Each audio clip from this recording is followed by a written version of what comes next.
Welcome back to the As the World Burns podcast. My name is Minty Burns, and man, oh man, is the diddler's world burning down around him today as a federal grand jury has indicted him in the Southern District of New York on all types of wild charges, okay?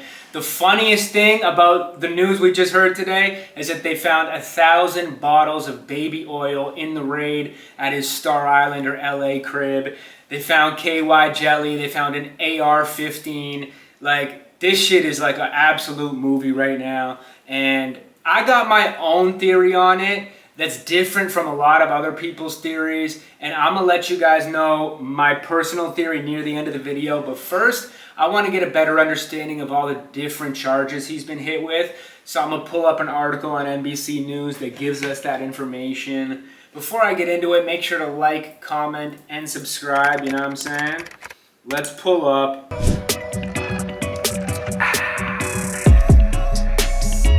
this article on NBC just to get an understanding of all the details, you know what I'm saying? So, he was arrested in the Park Hyatt Hotel in New York. He was charged with racketeering, sex trafficking, and transportation to engage in prostitution. Freak-offs are like the center of this entire case, which is going to be comedic as we follow along. What else? So he's at the courthouse today, like facing all his charges, and you know, they don't want him out on bail because they think that because he's so rich and powerful, he can easily influence witnesses.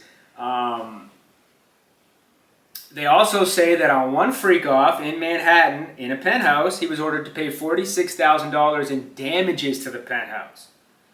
Imagine what kind of damages this guy was doing. Like, this guy's probably like off the Tusi, off the Molly, losing his mind in the penthouse, screaming out the window like he's fucking Batman or some shit. Like, they gotta make a movie on this shit. Like, they really do gotta make a movie on this. Like, I think they'd sell out the blockbusters nationwide. All right, moving on.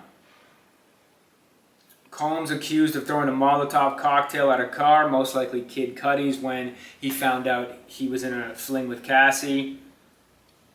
So, Combs' lawyers also offered $50 million bond, and he's going to put up his $48 million mansion that he owns outright in Star Island as collateral for the bail, so he's not a flight risk.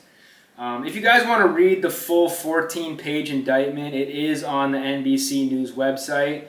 You can read it and let me know something we might have missed in the comments. What else? So they seized an AR-15 in his home. They're using that to try to say like he's a danger to society and he doesn't deserve bail. I also think that they're going to use this to really push a narrative that Diddy is like hip-hop's Epstein. That's definitely a part of the agenda. Like, obviously Diddy is guilty of some of this shit. We saw the video with Cassie. It was super disturbing.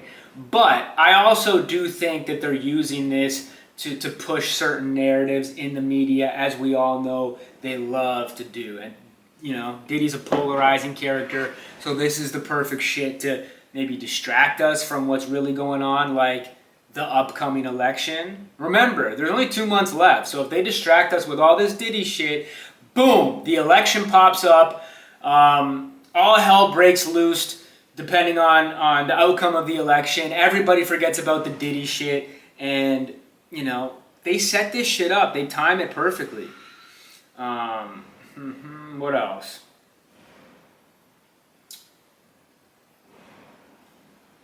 Combs allegedly abused his victims. Well, we know that based off the Cassie video.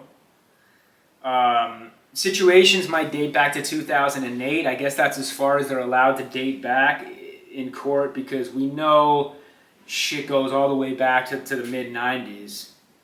1,000 bottles of baby oil lubricant seized in the freak-offs in Diddy's cribs. Not a surprise whatsoever. He's the head of his enterprise, so he is the main man, the El Chapo of this Rico type scenario, which makes it really difficult for Diddy to get off lightly or get time reduced, because he's really going to have to snitch. He's going to have to give up somebody massive in the industry with a lot of power and influence, like Jay-Z or somebody of that status, and there's not a lot of people of that status. They say that the drug fueled days-long freak-offs, and there's videos of it. So these freak-offs weren't just one-night stands, they were marathons. Diddy took Nipsey's marathon to a whole nother level. And the craziest thing is they've seized video footage of these freak-offs. So what's going to be interesting is, like, who is in these tapes? Who's Meek Mill, Trey Songz, French Montana? Because all these people haven't just been to a few Diddy parties. They never ever missed a Diddy party. They've been like shoulder to shoulder with Diddy their whole careers, pretty much relying on him to keep them relevant in the industry.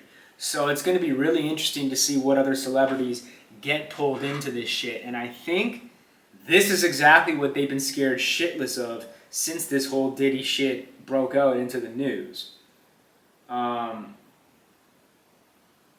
What else? Is there any more in this article?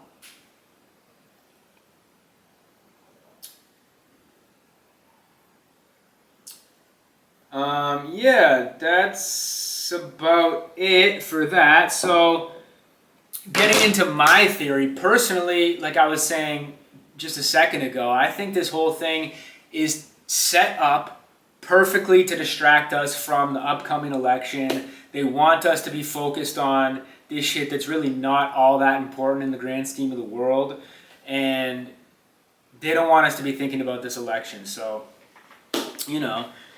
not to say that Diddy's innocent, not to say that he's not going to go down for some of this shit, but I do think they just want our minds distracted, because what's coming up in November is a lot more important than Diddy and his fucking freak-offs. Okay?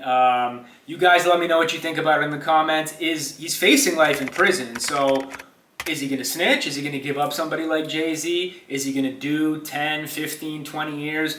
Or is he somehow going to slide on this whole thing? Please let me know what you think about it in the comments.